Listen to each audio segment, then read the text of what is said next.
So good afternoon guys.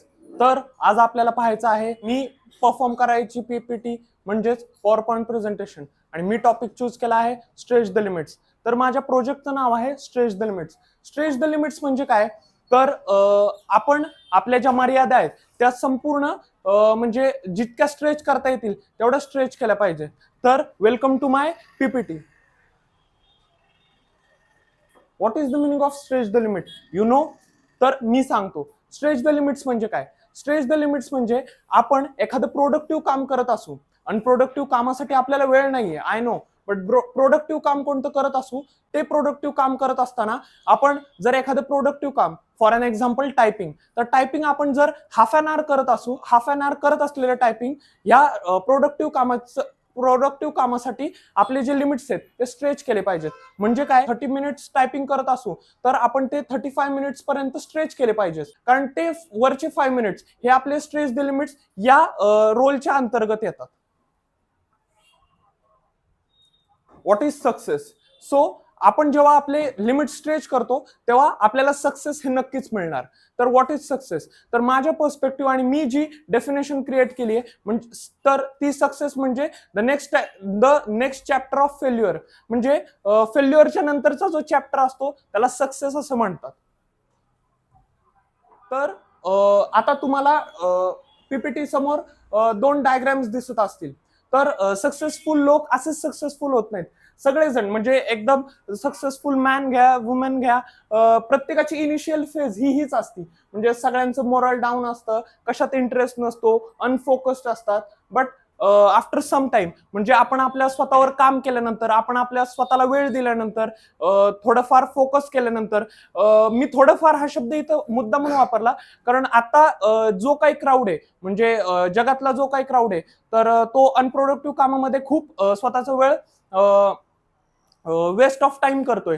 म्हणजे for an example reel scrolling असेल, म्हणजे विदाऊट एनी प्रोडक्टिव्ह चॅट्स असतील, तर अशा कामांमध्ये सर्व लोकांनी आपल्याला त्यात गुरफटून घेतलेले आहे. आणि त्यामुळे आता थोडंफार जरी आपण आपल्या ड्रीमवर फोकस झालो तरी आपण सक्सेस होऊ शकतो. तर ह्या पीपीटी मध्ये आपल्याला ही इनिशियल फेज दिसते आणि हाच माणूस म्हणजे आपण फॉर एन एक्झाम्पल घेऊ, हा माणूस तर ह्याचं ड्रीम आहे एक कॉस्ट अकाउंटंट व्हायचं. तर ह्यानी आपल्या स्वतःवर काम केलं, स्वतःवर फोकस केला, जे काही म्हणजे करेक्ट मेथड आहे तर ती फॉलो केली, तर तो काही वर्षातच आपल्याला असा दिसेल. तर माझ्या पर्स्पेक्टिव्ह जगामध्ये दोन प्रकारचे लोक असतात. First one is लुझर and second one is winners. तर दोघांचा माइंडसेट, दोघं तेच अन्न खातात, दोघांचं बाजूचं ऍटमॉस्फिअरही तेच असतं, पण फरक आणि डिफरन्स असतो तो म्हणजे माइंडसेटमध्ये. तर फर्स्ट लुझर्सचा माइंडसेट आणि विनर्सचा माइंडसेट यात आपण कंपॅरिझन करणार आहोत. तर लुझर्स म्हणतात say it may be possible but it's too difficult.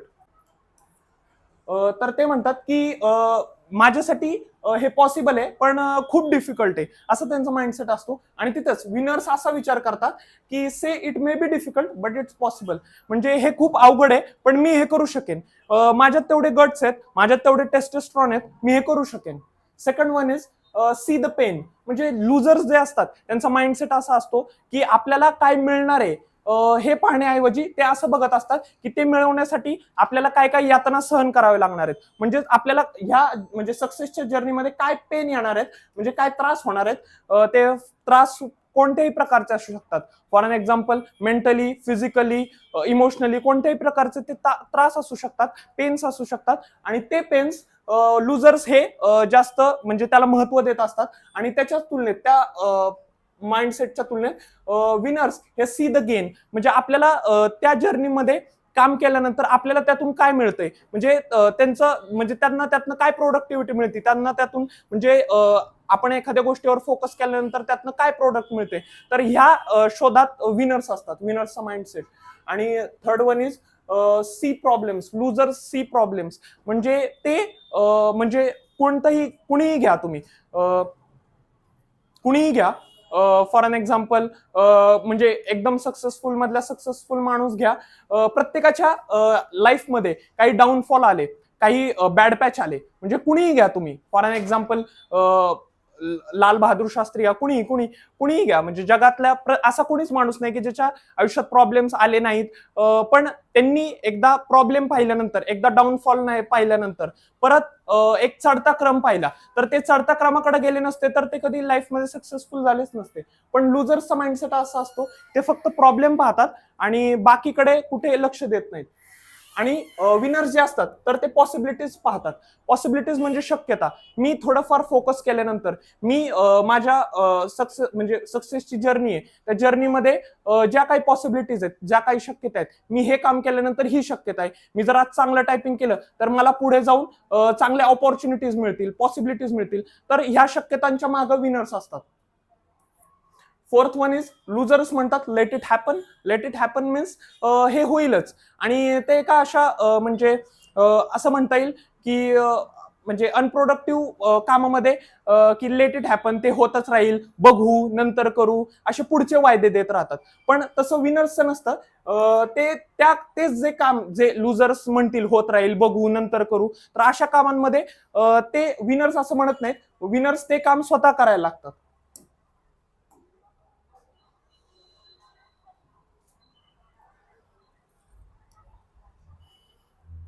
There are steps must for achieving success. म्हणजे अशा अनेक स्टेप्स आहेत. प्रत्येक म्हणजे जर सक्सेसफुल मॅन बघितला तर प्रत्येक मॅनच्या आयुष्यात म्हणजे सक्सेसफुल झालेल्या जर्नीमध्ये ह्या म्हणजे खूप स्टेप्स असतात अशा सक्सेस अचीव्ह करण्यासाठी. पण यातल्या मी काही घेतलेल्या आहेत ज्या प्रत्येक सक्सेसफुल मॅनच्या जर्नीमध्ये कन्सिस्टंटली फॉलो झालेल्या आहेत. तर फर्स्ट वन की मी इथं तुम्हाला इमेजद्वारे दाखवतो. तर हा एक तो माणूस आहे की जो विचार करतोय मला सक्सेसफुल तर व्हायचंय, पण मी आयुष्यात काय केलं पाहिजे. तर हा या विचारात आहे. आणि त्यानंतर म्हणजे त्यांनी आयुष्यात त्याच्या डिसिप्लिन फॉलो केला. तर हा फर्स्ट रूल आहे. तर डिसिप्लिन आपण जेव्हा आपल्या लाईफमध्ये फॉलो करतो, डिसिप्लिन फॉलो केल्यानंतर म्हणजे कोणतंही तुम्ही काम करताय तर ते एका शिस्तीने झालं पाहिजे. आज जर तुम्ही 1 तास एक्सरसाइज करताय, फॉर अन एक्झाम्पल, जर एक तास एक्सरसाइज करताय तर उद्याही ती 1 तास झाली पाहिजे. उद्या 1 तासाचे अर्धा तास झालेलं नाही पाहिजे. म्हणजे तुम्ही जे काम करताय तर ते शिस्तीने करा, ऑनेस्टली करा, डिसिप्लिननी करा. Second one is commitment. Commitment म्हणजे काय, तर आपण आपल्या स्वतःला म्हणजे स्वतःप्रत असं काही घोषणा करून सांगायचं नाहीये की मी मला कमिटमेंट दिली, मला हे व्हायचंय. Not like that. कमिटमेंट म्हणजे आपणच आपल्या मनाला दिलेली शाश्वती की मला फॉर एन एक्झाम्पल मला एक चांगला कॉस्ट अकाउंटंट व्हायचंय, मला एक चांगला गुड बिझनेसमॅन व्हायचंय. तर अशी जी आपण कमिटमेंट आपल्या स्वतःला देत असतो तर त्या कमिटमेंटशी लॉयल राहिलं पाहिजे. तशी आपण एक चांगली म्हणजे समाजासाठी चांगली, आपल्या स्वतःसाठी चांगली, कुटुंबासाठी चांगली अशी एक कमिटमेंट स्वतःला दिली पाहिजे. प्रोडक्टिव्ह पॉझिटिव्ह कमिटमेंट स्वतःला दिली पाहिजे आणि त्या कमिटमेंटशी ऑनेस्ट राहिलं पाहिजे. Third one is good habits. Good habits म्हणजे काय, तर गुड हॅबिट्स प्रत्येकाच्या पर्स्पेक्टिव्ह वेगवेगळ्या असू शकतात. पण मी तुम्हाला काही गुड हॅबिट्स सजेस्ट करतो. बुक रिडिंग असेल, अजून एक्सरसाइज, डेली एक्सरसाइज असेल, डेली काही रायटिंग असेल, अजून तुम्ही एखादं फॉर एन एक्झाम्पल म्हणजे काही लोक वर्कहोलिक असतात, त्यांची गुड हॅबिट आहे. तर असे वर्कहोलिक, बुक रिडिंग, अजून सायकलिंग, म्हणजे ज्या कामातनं ज्या गुड हॅबिट्स बाळगल्याने, आता स्मोकिंग, आता एखादा माणूस म्हणू शकतो की स्मोकिंग ही माझ्यासाठी गुड हॅबिट्स आहेत, पण तसं कंपॅरेटिव्ह टू बघायला गेलं तर नॅचरली ती बॅड हॅबिट आहे. तर गुड हॅबिट्स पण अशा पाळायच्या की ज्या समाजात त्याला गुड हॅबिट्स म्हटलं जातं. आणि दुसरी गोष्ट, त्या गुड हॅबिट्स पाळताना आपल्याला त्यातनं काहीतरी प्रोडक्टिव्ह चेंजेस मिळाले पाहिजेत, त्यातनं काहीतरी गेन झालं पाहिजे. Fourth one is be consistent. Consistency means मी तर बी कन्सिस्टन्स लिहिलंय, पण तसं म्हणायला गेलं तर माझा विश्वास हा कन्सिस्टन्सीपेक्षा परसिस्टन्सीवर आहे. कन्सिस्टन्सी म्हणजे रोज करणे आणि परसिस्टन्सी म्हणजे चिकाटी.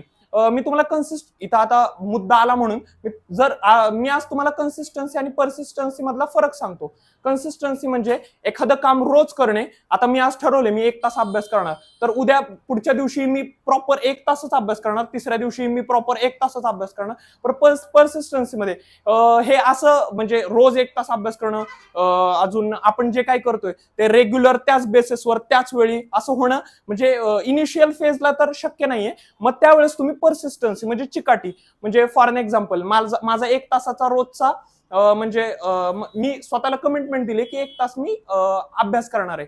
तर 1 तास अभ्यास करतोय. मग परसिस्टन्सी काय सांगते? परसिस्टन्सी म्हणजे चिकाटी.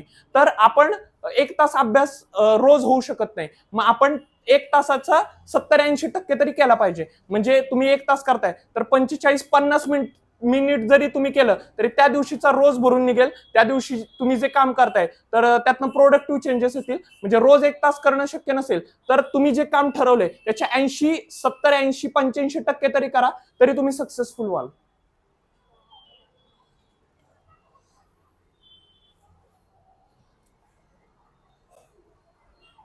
से ह्या म्हणजे ह्या पेजला मी मुद्दाम असं कॅप्शन दिलेलं आहे, same but different. High crowd आहे गाईज.